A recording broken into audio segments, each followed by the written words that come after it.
পৃথিবীর বিখ্যাত নামী ব্র্যান্ড ভিক্টোরিয়া সিক্রেট দেউলিয়া হয়ে গেছে। বিখ্যাত চেইন স্টোর যারা বন্ধ করে দিয়েছে তাদের 1200 আউটলেট। 118 বছরের পুরানো আমেরিকার জেসি পেনি কোম্পানি 224টি স্টোর বন্ধ করার ঘোষণা দিয়েছে।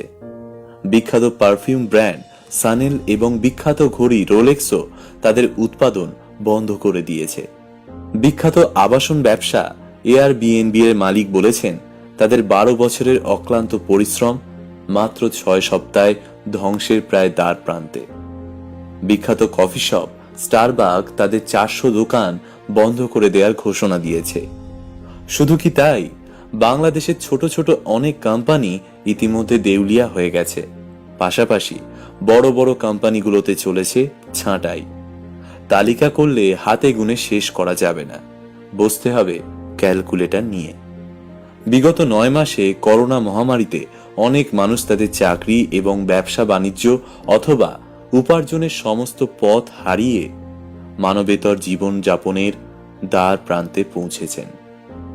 অনেকেই প্রিয় শহর ঢাকা ছেড়ে গ্রামের পথে পাড়ি দিয়েছেন, যদিও বাধ্য হয়েই তারা গিয়েছেন, কারণ বাসা ভাড়ার টাকা নেই, খাওয়ার টাকা নেই, যাবে কোথায়।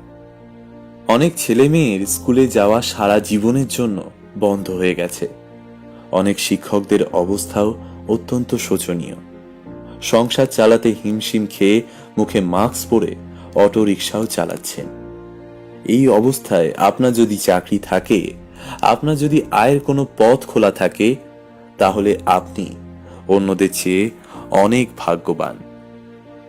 আপনি যদি কোথাও চাকরি করে থাকেন, তাহলে আপনার কোম্পানির মালিক তথা চাকরিদাতার প্রতি এবং আপনার কোম্পানির প্রতি আপনার দায়িত্ববোধ আগের চেয়ে বহুগুণ বেড়ে যাওয়া উচিত। আমাদের সকলের স্বেচ্ছায় স্বপ্রণোদিত হয়ে এটা করা উচিত। ভাবুন তো, আপনার কোম্পানি কেমন করে টিকে আছে? আপনার কোম্পানির মালিক কিভাবে টিকে আছেন? 2020 সাল আসলে বেঁচে থাকার বছর ছিল যে কোনো ভাবেই টিকে থাকার বছর। বেঁচে থাকতে পারাটাই ছিল 2020 সালের সবচাইতে বড় উদ্দেশ্য। কাজেই ছোটখাটো অভিযোগ, ছোটখাটো না পাওয়া, ছোটখাটো অতৃপ্তিগুলোকে যেন আমরা খুব বড় হিসেবে বিবেচনা না করি। আমাদের পরিচিত অনেকেই এই মহামারীতে সকল অভিযোগের ঊর্ধ্বে চলে গেছেন। বরং আমরা যে বেঁচে আছি, সুস্থ আছি, দুবেলা দুমুঠো খেতে পারছি, তার জন্য আরো বেশি কৃতজ্ঞ, আরো বেশি ধন্যবাদ দেই আমাদের সৃষ্টিকর্তাকে, আমাদের চাকরিদাতাদের, আমাদের আত্মীয় স্বজনদের, আমাদের বন্ধু বান্ধবদের, আমাদের প্রতিবেশীদের। আমাদের উচিত নিজেদের সাধ্যমতো অন্যের দিকে হাত বাড়িয়ে দেওয়া।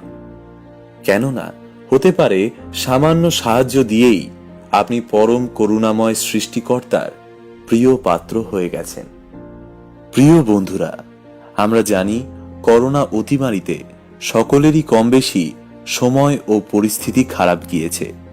তবুও আপনি যদি আপনার ব্যক্তিগত অভিজ্ঞতার কথা আমাদের সাথে শেয়ার করতে চান, তাহলে কমেন্ট বক্সে আপনার সেই অভিজ্ঞতার কথা আমাদেরকে লিখে জানান। ভিডিওটি ভালো লাগলে শেয়ার করবেন এবং আমাদের পেজে নতুন হয়ে থাকলে পেজটিকে ফলো করতে ভুলবেন না।